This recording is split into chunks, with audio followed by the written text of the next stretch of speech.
ফুলপুরের ঐতিহ্যবাহী বিদ্যালয়ের খেলার মাঠ ও গাছ বাঁচাতে মানববন্ধন। মোহাম্মদ নুরুজ্জামান সরকার বকুল, ময়মনসিংহ জেলা প্রতিনিধির পাঠানো তথ্য ভিডিও নিয়ে সাদের ফিন ভাবনার প্রতিবেদনে দেখুন বিস্তারিত। শেরপুর জেলার কানা শাখা থেকে ময়মনসিংহ জেলার রহমতপুর বাইপাস পর্যন্ত নির্মাণাধীন নতুন মহাসড়কটির নকশা ও ডিজাইন ভেঙে কাজ করার অভিযোগ উঠেছে ঠিকাদারি প্রতিষ্ঠানের বিরুদ্ধে। রামভদ্রপুর পরাণগঞ্জ ভায়া ময়মনসিংহ এই মহাসড়ক নির্মাণের কাজ চলছে। শেরপুর ময়মনসিংহ মহাসড়ক নির্মাণের নকশা লঙ্ঘনের অভিযোগে গত বৃহস্পতিবার দুপুরে বিদ্যালয় প্রাঙ্গণে মানববন্ধন করেছেন রামভদ্রপুর উচ্চ বিদ্যালয়ের শিক্ষক, শিক্ষার্থী, অভিভাবক সহ স্থানীয় এলাকাবাসী। স্থানীয় সূত্রে জানা যায়, ঠিকাদারি প্রতিষ্ঠান নকশা অনুযায়ী কাজ না করে প্রায় 10 লক্ষাধিক টাকার মাটি কাটা থেকে রেহাই পেতে চাইছে। এছাড়াও নকশায় রামভদ্রপুর সুইচ গেট সংলগ্ন স্থানে 12 ফুট দক্ষিণে পাইলিং করার কথা থাকলেও সেই ঠিকাদারি প্রতিষ্ঠানটি তা 12 ফুট উত্তরে স্থাপনের চেষ্টা করছে বলে অভিযোগ উঠেছে। ঠিকাদারের এই ধরনের ভূমিকায় স্থানীয় এলাকাবাসী ক্ষুব্ধ হয়ে উঠেছে। প্রকল্প এলাকায় ছিল না কোনো ধরনের সাইনবোর্ড।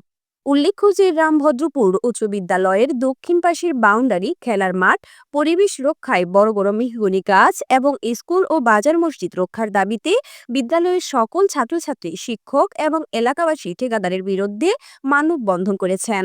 মানববন্ধনকারীরা স্কুলটির সৌন্দর্য এবং ঐতিহ্য রক্ষার জন্য যথাযথ কর্তৃপক্ষের আশু পদক্ষেপ নেওয়ার দাবি জানান।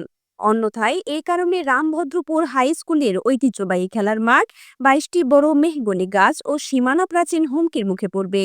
অভিযোগ অস্বীকার করে ঠিকাদারি প্রতিষ্ঠানের দায়িত্বপ্রাপ্ত ব্যক্তি জানান, শেরপুর জেলার কানাশাখলা থেকে ফুলপুর উপজেলার রামভদ্রপুর হয়ে ময়মনসিংহের রহমতপুর বাইপাস পর্যন্ত নির্মাণাধীন মহাসড়কের জন্য রামভদ্রপুর বহুমুখী উচ্চ বিদ্যালয়ের সীমানা প্রাচীর ও আধা পাকা ভবনসহ খেলার মাঠের একাংশ জায়গা সরকার কর্তৃক হুকুম দখল করা হয়।